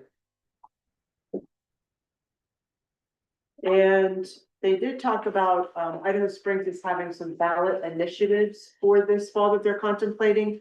One is an occupancy tax. And they want to have the ability to declare property as surplus and then have the ability to sell it. So that was interesting. The school district on the Evergreen side is also thinking of doing a mill levy increase. And I believe that the Evergreen Fire District is doing a sales tax increase. Again, that's the Evergreen side. No levy would still be kept, it would be. The school district will be Double everything. county. Okay, so everything. The gondola has had a price decrease because they're not getting the ridership that they expected. It went from $49.95 to $34.95. May or may not include parking. That seemed to be a little bit of a gray area. A lot of conversation about property taxes, but again, nothing that's gonna happen. There was this conversation around property taxes being at one rate, and then if you actually reside in your residence, you have a lower property tax. That's happening in Utah or some other places. The county uses, regarding STRs, and I was thinking of Bridget with this, the county uses a third-party service to suss out people who are using their property for STRs, but don't have them licensed, and that's probably the work you do, and they have hired a third party to do it, so I just wanted to mention that to you. If you want more information on that, I would contact Bolton, because that seemed to be a really interesting idea. Pursuant to the Placer AI data that Colton collects, the county's flat. So it's kind of, visitations are down, but money spent is up, but it's basically a flat effect on everything for Colton, so I thought that was interesting. And Idaho Springs is gonna put bike racks downtown, walkable bike racks for the cyclists, trying to get them to come from the bicycle areas downtown to shop at those places. And I thought bike racks might be interesting for us. I don't know if that's something we want to consider, but that is my report. Okay, Board of Selectmen, Mary, we can start with you. No, Okay, Rich? No committee reports up, we'll bring in kids rafting, 3 minibus loads, tomorrow Fun. at, Idaho Springs. One of the rafting companies, and we'll be doing that one other time this summer. Bring in a group up Thursday, it will be, young teens that will, be part of Colorado Day and the cleanup of the Silverdale, mine and town site. There's a lot of graffiti. So I'm selling them on coming up and doing a day of service. That's wonderful. Thank you. Alex, any report? No, Okay, thank you, Mike. doesn't report. Okay, Amanda. Parks meeting was Thursday night. I was, unfortunately, a couple minutes late. But we did have, there's some work groups that are happening right now for parks, and so there's basically people within the commission who are each assigned a park to work on, would be, I think, the best way to quantify that. There's something else about the parks that I was supposed to talk about, and I can't remember what it was, because I was very late. I got a question for you, Amanda. Yes, Is sir. there gonna be someone assigned for the new park that's being built? And just to keep your commission and the town abreast of the progress of that park and if there's any changes that might come up? I don't think so. I think there's some, like all of our volunteer commissions. There's some membership questions right now.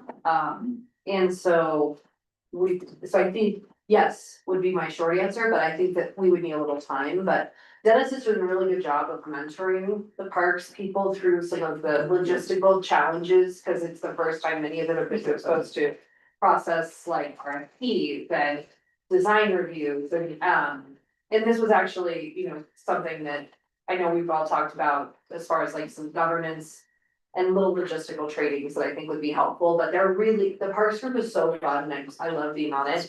And I think it's a really great group, so, but there's currently the big work groups are for the skate park, pizza park.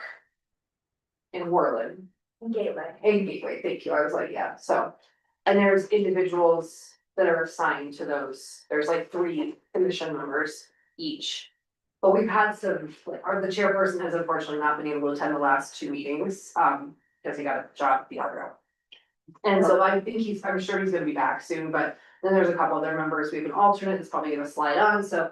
I would say yes, but I would say maybe be patient for a couple months. Mike, is VPC been rescheduled? Yes, for tomorrow. Oh, okay, good thing I asked tonight. Thanks. So BPC tomorrow morning, Jennifer, say Yeah. that, thank you, all right. Thank you very much, okay, well, obviously we don't have Dwayne's reports, our town attorney report, Mr. Dahl. Thank you. I've been in touch with the folks at the community center. And as soon as they get me a copy of their deed, I will be able to, get a title commitment, process a deed from them, put together a deed from them, and probably bill of sale for the stock and any other personal stuff. And, you directed me last meeting to do that and inform that I approve. I can hand over to Georgia, she can sign it, and we can, the town can become the owner of some land and some stock. But they haven't sent me the deed yet, but they promised to get it. It was in a safe deposit box somewhere. Alright. As soon as they get it, I'll carry forward on that. Thank you, all right, very good. So starting with staff reports, Bridget, we have your town clerk report, anything you wanted to add or talk about on that? The town amplified sound notice that we're gonna send out for the 4th of July, is also going to include a road closure map. That's. Good. What are we talking about for a town-wide amplified sound notice? So there's gonna be sound sources at, for the parade, so down 6th Street, Strauss Park and City Park. And then there's gonna be on private property, an amplified sound source at, Cabin Creek. And we thought it was most appropriate just to kind of let everyone know that, hey, there's going to be amplified sound being played, the town's applied for permits. If you live within 300 feet of these amplified sound sources and would like to file an appeal, this is how you do it. We just wanted everyone to be aware that it's not gonna be anything different from, I think, what people expect from the 4th of July, but we thought it was appropriate to alert everyone that there were gonna be festivities that were going to include music on that day But throughout. they're still specific to certain properties, it's not like Yes, anybody has the right to be party central. I can't blast music in my house. No, you can't. Just a party vote. Thank Little- That- Yeah, that's right. The floor. Yeah. The party in the bar. The bar. Yeah. All right. Okay, thank you. Well, thank you, Bridget, appreciate that, yeah, Oh, wait, wait, I'm wait. sorry, okay, Were you gonna add anything more, because otherwise I have a couple questions. yes, that's all I have. So, the warning letters that you sent out to the STRs, I don't expect you to know them off the top of your head, but in the future, and maybe even backtrack on your next report, could you kind of give us a breakdown like we get from code enforcement, like how many you sent out? Sure. You know, and what ward specifically too, so that you can see where the party barge needs to travel? I can say off to the top of my head, they're all in Ward 3. I kind of thought that might be. It's always Ward 3. I know. There's some there, some there. That's Yeah, they're all in Ward 3. I was alerted by some neighbors. Some addresses they suspected and I found listings and I sent them to links. Okay, and then any additional upcoming events that. So- Now we would be looking into like July-ish, almost August. So the furthest one out we have is Colorado Day, which Anna will update you on. Other than that, nothing new on the events front. As new things come up, I'll definitely keep you posted on permitting.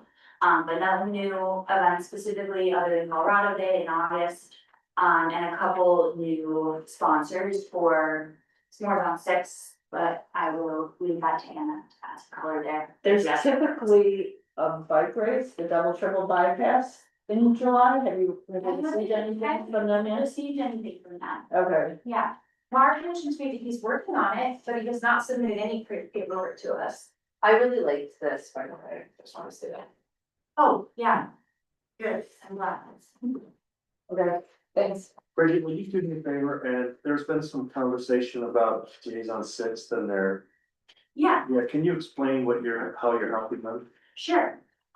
So the owners of Jay's on 6 are interested in expanding their liquor license to, include their back patio and are exploring different avenues that they can do that. And the two that we're looking into are establishing, a coda.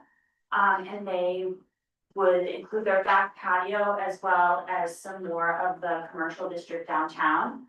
And KJ and I have offered to work on making the map for them of where the street closures would be, when the coda would be enacted, and some of the additional application details. But they're also looking into just modifying their individual liquor license to, include their square footage on the back of their patio. Nothing's been turned in yet, we're just talking at this point about different avenues for them to explore. Or the other, Mountain Mamas is interested, they were thinking about talking to the Alpine, who would be eligible for a coda. Is it Alpine too far though, Donna? It's too far. If you have 1,000 feet, they would just, and it would just allow them to like rent a booth at Strauss Park and sell under their liquor license at the Alpine. Right.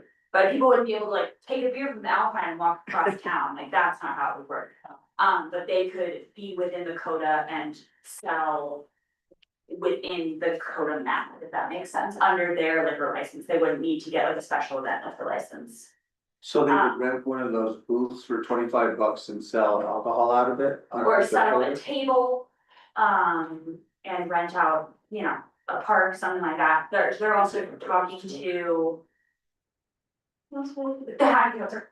Yeah, so those are the people that are potentially interested. Can I ask you a question about Jason Sixth? Mhm. Is their front little patio area included in their liquor license? So that's included in their It license, is, but the back okay. patio isn't, and they're concerned with the front patio, or the back patio just had a couple of larger seating area, so that's why they're interested in offering that space. Got you, thank you. So customers aren't allowed to go past that area where the pillars are. That's right, it's a little tiny in the front.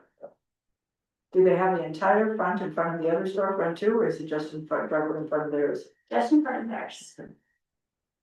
Cause I know it's all open. Yeah, they Thank would you. just be in front of their property. Thank you. Any other questions on that? I'll keep you guys updated. Appreciate that. Really excited. Thanks, Richard. Thank you, Bridget. Marketing and events, Anna Lee, you're next. Yeah, so my time has been very event heavy with this being my first summer, still navigating through my first Independence Day plan, as well as Colorado Day. Colorado Day is being hosted by Jacob Woods at Fox 31, and he was in town yesterday, kind of getting involved in Georgetown history and character, and he met, quite a few prominent people in town, which was awesome, came by town hall, obviously. So that was really great, and then Colorado Day, we have a lot of our nonprofits involved, so like HGI has agreed to sponsor a dunk tank. The trust is gonna sponsor the car show, so we have a lot of our nonprofits involved in that. And we really wanna focus on our heritage and history with a lot of those vendors, while still kind of bringing in those interesting, vendors and activities as well. S'mores on 6 is sponsored for the remainder of this month. Nigel and Anderson on the 20th is going to do a summer solstice event, so that will be expanded beyond just s'mores. And then this weekend is the Quilted Pearl, and then the weekend after Nigel and Anderson is, an auction. So those are taken care of for the rest of this month, and then we have Independence Day, and I think we have 2 Saturdays left in July to sponsor. Isn't the jerky board you talked to? Yeah, it's in July. Who is? The jerky. Oh. Yeah, they are. I think that's fun. Yeah. For the Colorado Day, would the town be buying the gray paint for us to paint over stuff? Or is that something I have to try to figure out to have kids provide? Do you think, are you talking about the mill? Yeah, They have service, the town will pay for all those stuff, yeah. You and I still need to connect on that. Any questions for Anna? You might need a permit for that, you better get on it, buddy. that's town property. Town property, I already asked about, liability waivers and all that stuff, so. Can I throw a comment in? Of course, please. I wanna highlight the s'mores thing because when I started here, the s'mores thing was kind of a hit or miss thing and it wasn't happening a lot.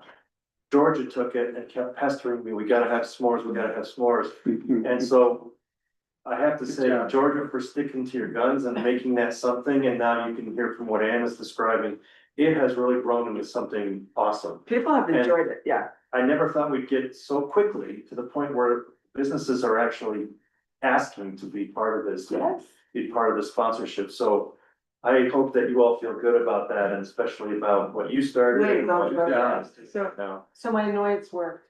Yes, sometimes it does. Well, thank you. Thank you, Anna, very much. All right, next up, Town Treasurer Q, we have your report. Anything you would like to add to that? Any questions for Q? Good job with the format and putting all that together. Yeah, I really like the report. Thank you. All right, Kasia, Assistant Town Administrator Report, we have it in the packet. Anything you would like to illuminate? Yeah, something I realized when I was looking at the express bill pay numbers, 'cause I was like, dang, it's so much lower than I would have guessed, because I feel like we're getting significantly less checks than we were. Oh, yeah. And what I realized is that there are quite a few people who have multiple accounts, and so the 328 is how many customers, but it's not how many bills we send out. So the 688 is like how many bills go out. But the customer, some of them are responsible for multiple accounts, so I haven't figured out how to count that yet, but I will try to get that number to you next time.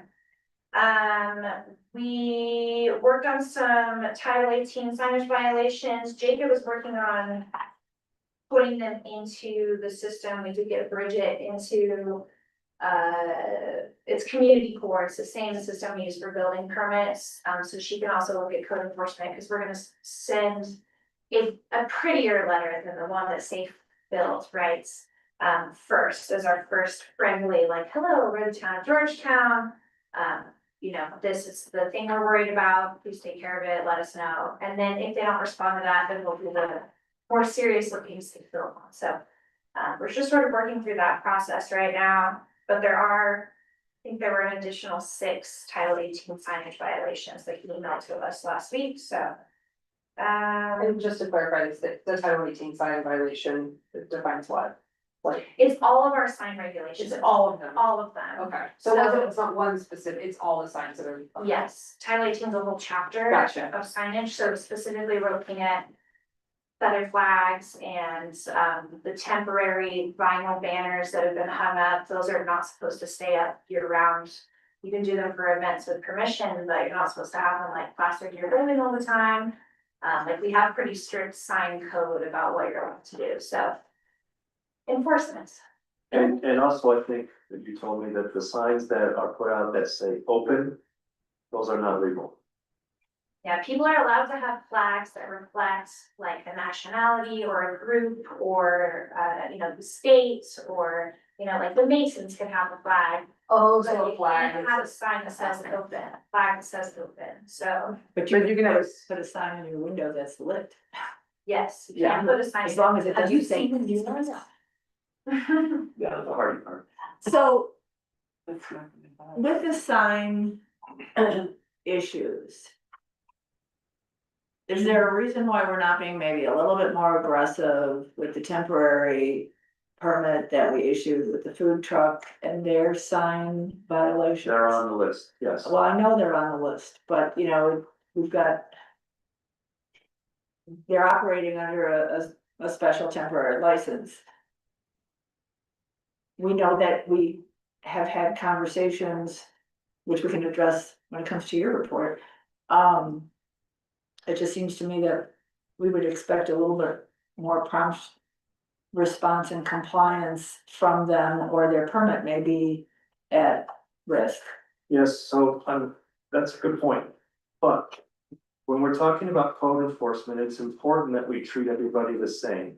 And so instead of, and I'm pretty sure that if we were to go, the taco truck is very amenable to anything that we ask.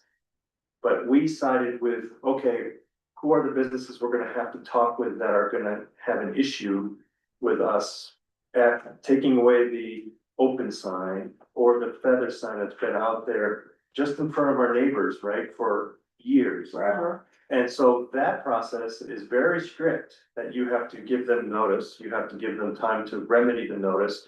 Then they have the opportunity to be in court to have their complaint heard. And so if we're gonna deal with that, we're gonna treat the taco truck the same way so that we can demonstrate to the community we're abiding by our code process for everybody, not picking on one or the other. So that was the thinking behind not just running out and telling the taco truck, take your sign down, because I can't do that with the neighbor here. So we're leaving it to Cameron and Safe Built to follow the proper process. So if we get to the point where somebody is not abiding by the code and they've ignored everything we've said, and I have to drop it in this gentleman's lap to prosecute in court, we've crossed all our Ts and all our Is and everybody's treated fairly. Right. Okay, thank you. And to add on that, whenever somebody calls me and complains about a neighbor having a truck out in the backyard that's unlicensed, I'm very clear with them so that they understand, because the misnomer is all they have to do is call and I'll run out there and rap on their door. But I have to give them enough time to remedy that. And then to go one step further is we don't follow Safe Build's strict reading of the code. We give people the time that they need in a very flexible way to solve this, because it's brand new. That nobody in this town is used to being told tomorrow, take care of this, the code says. So we're trying to be we're gonna eventually get to the point where I think we've cleaned up a lot of the issues. And then we're gonna transition into the very strict approach to all of this. Yeah, agree. I think that's good. Thank you. Just, so you know, I met with Workday HR Services, but their quote was like $110,000. Oh, sure. So we're not gonna go with that. They actually, I appreciate it, because I was like, yeah, we have like, 15 employees, and they were like, oh, you're not gonna wanna go with us. And I was like, oh, like, what's the quote? They told me, I was like, yeah, we can end this meeting right now, so I appreciate they didn't waste my time there. Does CML have any? I don't know if they can make recommendations or give you a list, but.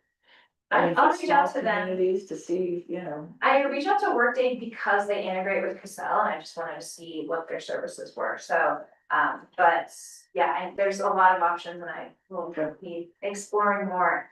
One concern I have, we do have a quote from ADP also, but the housing authority's been having a problem with them, because they don't do government pay codes for some reason, Right. so. That might be an issue. CML probably will have a list of people that do work with government, you would think, so. Paychecks is much better than ADP. ADP is working with a nonprofit that I won't mention, and they've had a horrible service with ADP. It's so funny, I just mentioned that to someone else. Paychecks. Okay, PAYCHX. thank you. All payroll companies are terrible, we are the least terrible. But we want something more than just payroll too, I mean, we want more. Well, so no, Paychecks will do full suite HR, cause they have the, but as far as government full suite. I would not wanna just say, yeah, but they do full suite. But it is a thing where not all of them do government stuff, so.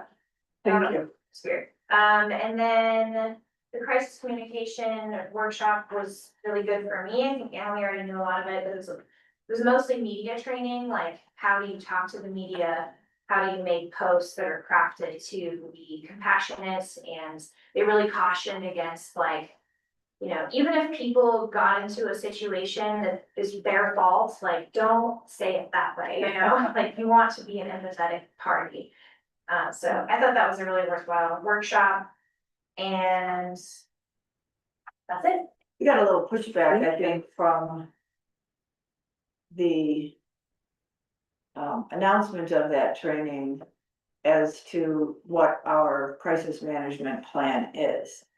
And at some point here, whether it's a work session or in whichever way we figure out best to distribute it, this board should be updated or have an updated idea of, and I realize we're working with the county may have their way, and we may have another way in certain areas, and we should all be informed of that. Yeah, Definitely. we started to talk about that internally, the gaps between what the county provides and what we think we should be providing in addition to that to help our community.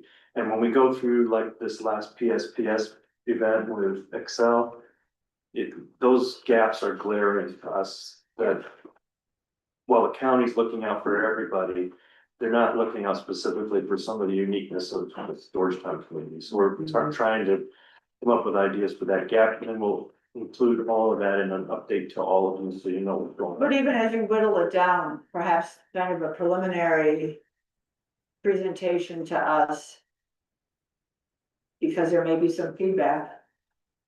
Really? And so then you continue on working at it rather than, oh, here it is, you know. Would you be interested in inviting Clarissa to come in and chat with you? Larissa from. She runs the emergency She's management. the emergency Yeah. manager for the county. She's amazing. I She's- really love Clarissa. Like, there's some differences we've had, but she's on top of it. She's really communicative. She plans trainings, like, she's just doing a lot more than I've seen from the last 3 emergency managers. That would be great, but I think I'd like to have an Yeah. idea of what the plan is before she comes in Sure. and gives us her version and perspective so that we are looking at it more from an objective piece for Georgetown. Okay, we're always Thank you. trying to add to the list of work session topics, so this is. Yeah.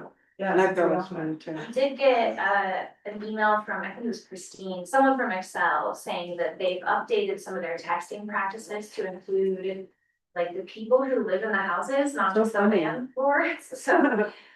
Because of the PSPS shut and how they weren't alerting everyone, they were just alerting the account managers, so Thank you. that was nice to hear from them, but. That was. Thank you. Thanks. All right, Thank you. town administrator. Thank you. A couple things. The Alpine hose had a water issue recently, and we discovered that the water backflow preventer was in need of replacement, but it also brought forward the fact that the lease agreement between HGI, the fire authority, and the town is expired. And so we need to renew that in some way. HGI is going to talk among themselves with the board about what they think their future should be in relationship to managing the Alpine hose. And if you're not aware right now, the lease agreement is between the town, leaseor owns the property, the fire authority and HDI as the lessees. And the 2 lessee agencies are responsible for the maintenance of that building and paying for those maintenance costs, but the maintenance costs are paid for out of the fire station fund that the town has. You notice, you'll see it in the budget, its own fund. So that money is collected through the mobile cell phone tower revenue that we receive. And that is used to take care of all 4 of the fire station properties. And so that money would be used to take care of the backflow preventer, even if the town's not responsible for it. So we are going to engage with both of those groups to see where they want to go with the lease going forward. And we met last week, was it last week that you organized that? And so, yeah, Mary organized the meeting and then got up and walked out. And said, you're on your own. I recused myself. And so it was a good conversation. Stephen Snow was there, Sue was there, I think you know Sue. And Nancy Hale, who is the outgoing president, executive director. Her name's Sue Knox, by the way. Okay, I like to say Sue. Okay, so that's one issue I wanted you to know about. Also, the golf outing this last Friday was a lot of fun. A couple of people from the town had teams. Georgia and I spent 4 hours at least at one of the holes, number 17. That's right. And we had a Wheel of Fortune style game, whereas the golfers came up, they could donate money to the event. And they had to do crazy things if the wheel landed on the wrong spot. It was a lot of fun. Everybody really got into it. And we collected $111 to add to the, $101. it was 111 when I gave it to you. No, I didn't. I was thinking, oh, Dennis added $10. That's so nice. So that was a good event. The drink cart went by. Oh my, that's what we kept saying. Yeah, right. Don't tell anybody we have $101. It was amazing. It was fun. Yeah, there were a lot of people. I would say most of Georgetown was there, just Yeah. having fun and supporting what was going It's on. really popular. Yeah, and Jamie did a really good job of organizing it. The flower barrels that are all out there look great, but we're gonna up the ante and we're going to look at doing 4th of July bunting on all of the barrels before 4th of July. Oh, that's gonna be so fun. Yes, Anna got to sign that today. So Yay. she's really excited. Oh, I can tell. One more thing. Great. One more thing to do. Yeah. If you've noticed on Argentine that a number of the streetlights are malfunctioning and Bob Hamilton is working on that. We think it's just a simple fix with replacement of some bulbs, but also there are some electronic eye issues that local electric has to take care of. So we hope to have that resolved in the next week or so. One of the issues that's come up with our board and commissions, Amanda talked about how eager the Parks Commission is. And like Ryan at the work session, most of them want to just go start helping to create the new park tomorrow. But we have to explain to them the process of how local government works. We also have kind of observed that there are other boards and commissions that have turned over dramatically over the last year, like the VPC is a good example. And some others. And so I reached out to Dola and Todd Leopold, the Dola person who was supposed to get us a large grant.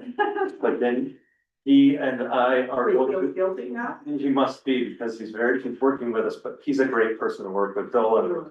He's been wonderful. He's organizing a time where he can come here and provide this kind of basic government 101 training to all of our volunteers. And if you want to participate as well, I think it's going to be very difficult to have Todd hop skip over here for every meeting of every board and commission. So we're thinking about holding one at one central location and just making this available to all our volunteers.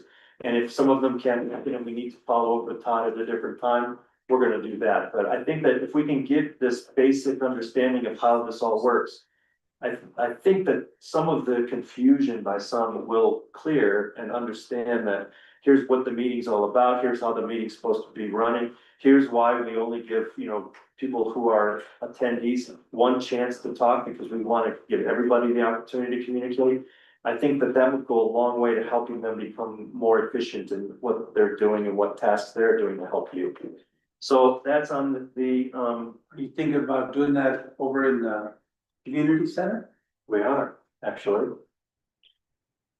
It could And be, we'll have keys, so we won't have to. it could be video too, though, or film or whatever. Just like we do with this. Well, exactly, Right, so, yeah. and honestly, I think everyone on this board, even though we've been here for a while, it's just kind of a good refresher. It is. And- Yeah. Maybe it needs to be part of the procedure for all of the boards and commissions, or this board and commissions, Yes. to sit through that, they can't be there, physically to the next See the day, video. and sign off on it, because it's huge and things change, Right. so. Absolutely. From a 30,000 foot level, I think there'd be a lot of people in the community that might not even be on a board or commission that might say, I'd like to learn about how this works. Absolutely. Just to understand it. Yeah. Okay, then the last thing is Procter and Gamble stock. So we checked with Jamie and we checked with Lil, who handles the finances over there. And that stock is being held in a brokerage account, which is very simple to transfer. And all we have to do is open up a new brokerage account to transfer that stock. And then the town can decide what it wants to do going forward. The town is limited on what its investment strategies can be. That's typically dictated by the state of Colorado. So we would transfer the stock. we would get it in our possession, and then we would have a financial advisor give us advice on where to put that after that. So I wanted to give you an update on that. And I have a question about that. So would it still be used for its intended purpose or what it was donated for then? Yes, Which would be yes. upgrades and maintenance. I think it's just important to honor that and not look like the town's just doing money. That's correct. No, and we also followed up with the Hall family just this morning. And we sent a letter to them, co-signed by myself and Mark Reynolds, that said, this transfer is happening, but rest assured, the money that you donated is still going to be used for only these purposes going forward. And if we're traveling with the property.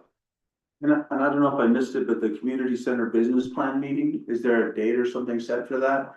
No, that's internal. I just wanted you to know that the staff is already working on putting that business plan together so that we can present it to the board at some point. Okay.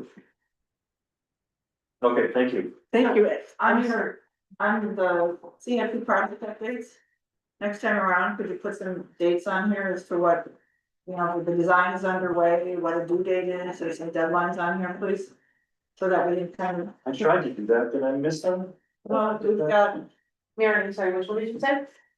on the The CIP CIP project project. updates. Oh, therapy projects. Oh, rather I'm than sorry, this if I under did that. design or whatever, Yeah, we just. we don't have any dates. Okay, yes, I will do that. And two things that I know you're gonna wanna really, we just can't wait for me to ask about these. I'm Do I guess? It could be anything. Well, I'll keep it simple. Cell phones? For people, yeah. Back and forth with Verizon, Back and forth on what? with Verizon. On what? Phone delivery. Oh, phone delivery. Okay. Well, why is Verizon dragging this out? Why is there such a delay? You just can't get a hold of them. They're not They responding don't to answer calls. the phone? Oh, Right. okay. That seems like they should not have us like that. Maybe we need to start looking at AT&T. What about ourselves? Anna, what's the latest with, Unsolved. We're looking into other options and communications with them too, The other options being other companies and kind of policies that way, so that as we're looking at potentially jumping ship with one, we're gonna have a solution to that problem before we have to use a definite hard stop on that, just because of these other companies are gonna provide the same issue. We wanna make sure that everybody's covered.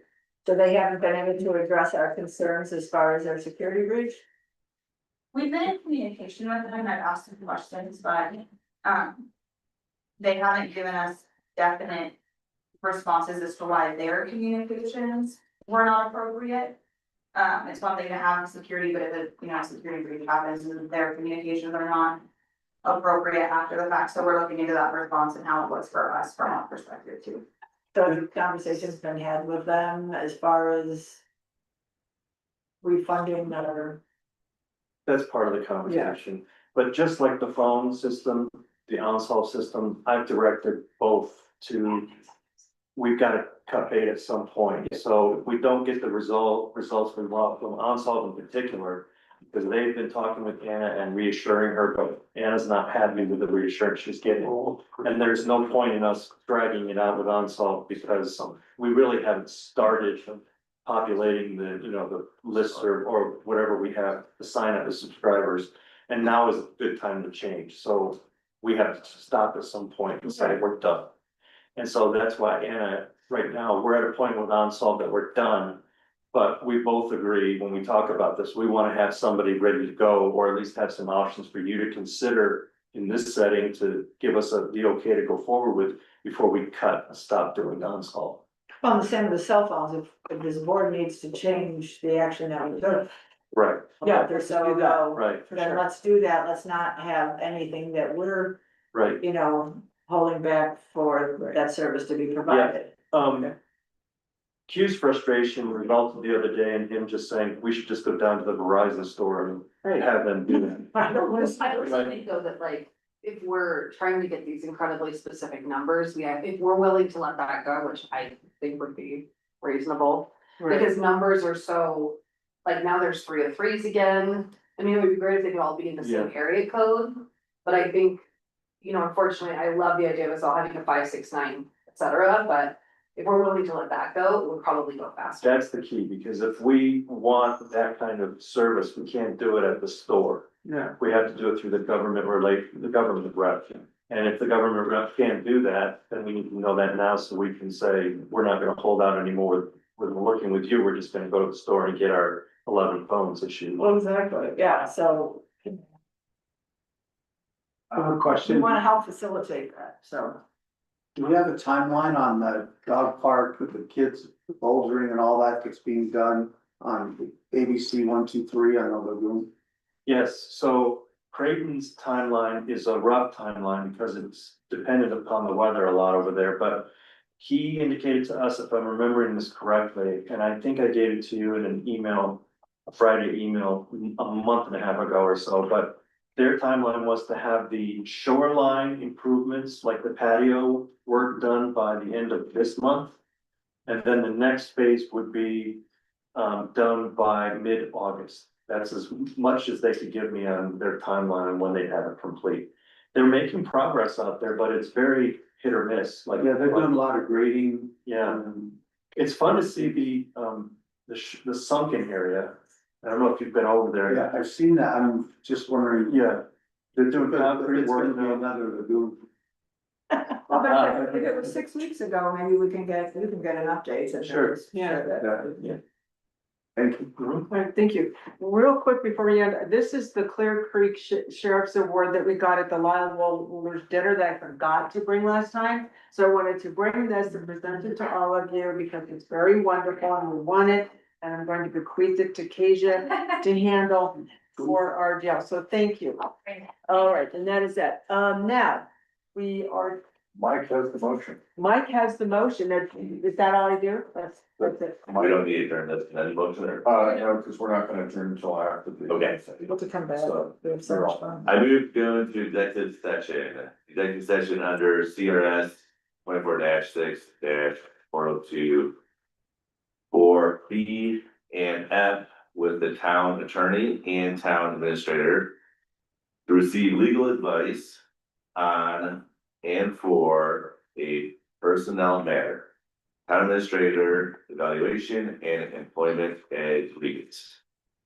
And further move to reconvene the open meeting at the conclusion of the executive session for the purpose of taking any action deemed necessary. Second. Thank you, Mary. All in favor? Any opposed? Thank you. We are in executive session at 7:07 PM. Until we settle. Fine, that's. 5 minutes, sorry.